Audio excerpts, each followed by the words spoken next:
Hi ಎಲ್ರಿಗೂ ನಮಸ್ತೆ. ಇವತ್ತು ನಾನು ಒಂದು ಮಿನಿ ವ್ಲಾಗ್ನ ಮಾಡಿದ್ದೀನಿ. ಹೊಸ ವ್ಲಾಗ್ ಆಗಿರುತ್ತೆ, ಸೊ ಸಪೋರ್ಟ್ ಮಾಡಿ.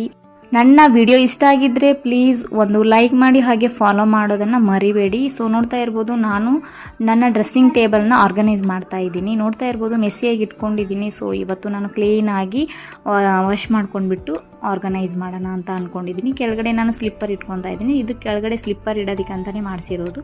ಹಾಗೆ ನಾನು ಸೆಕೆಂಡ್ ಸ್ಟೆಪ್ಪಲ್ಲಿ ಹೇರ್ ಕಾಸ್ಮೆಟಿಕ್ಸ್ ಹಾಗೆ ಜ್ಯುವೆಲರಿ ಸೆಟ್ಗಳನ್ನ ಇಟ್ಕೊಂಡಿದ್ದೀನಿ. ನೋಡ್ತಾ ಇರ್ಬೋದು, ಇಲ್ಲಿ ಮೇಲ್ಗಡೆ ಒಂದು ಸ್ವಲ್ಪ ನಾನು ನನ್ನ ಮೇಕಪ್ ಪ್ರಾಡಕ್ಟ್ಸ್ ಏನಿದೆ ಅದನ್ನು ನಾನು ಇಲ್ಲಿ ಜೋಡಿಸ್ಬಿಟ್ಟು ಇಟ್ಕೊತಾ ಇದ್ದೀನಿ. ನನ್ನ ಡ್ರೆಸ್ಸಿಂಗ್ ಟೇಬಲ್ ಬಂದುಬಿಟ್ಟು ಸ್ವಲ್ಪ ಸಿಂಪಲ್ ಇದೆ ಅಂತಲೇ ಹೇಳ್ಬೋದು. ತುಂಬಾ ಕ್ಯೂಟ್ ಆಗಿದೆ, ಬಟ್ ನನಗೆ ಇಷ್ಟೇ ಸಾಕು. ನೋಡ್ತಾ ಇರ್ಬೋದು, ಈ ಥರ ನಾನು ಜೋಡಿಸ್ಬಿಟ್ಟು ಇಟ್ಕೊಂಡಿದ್ದೀನಿ. ಮೇಲ್ಗಡೆ ಸ್ವಲ್ಪ ಫ್ಲವರ್ಸ್ ಇತ್ತು, ಅದನ್ನು ನಾನು ಇಟ್ಟಿದ್ದೀನಿ. ನೋಡ್ತಾ ಇರ್ಬೋದು, ಕೆಳಗಡೆ ಸ್ಲಿಪ್ಪರ್, ಮೇಲ್ಗಡೆ ಜ್ಯುವೆಲರಿ ಸೆಟ್. ಹಾಗೆ ನೋಡ್ತಾ ಇರ್ಬೋದು, ಈ ಒಂದು DIY ನಾನು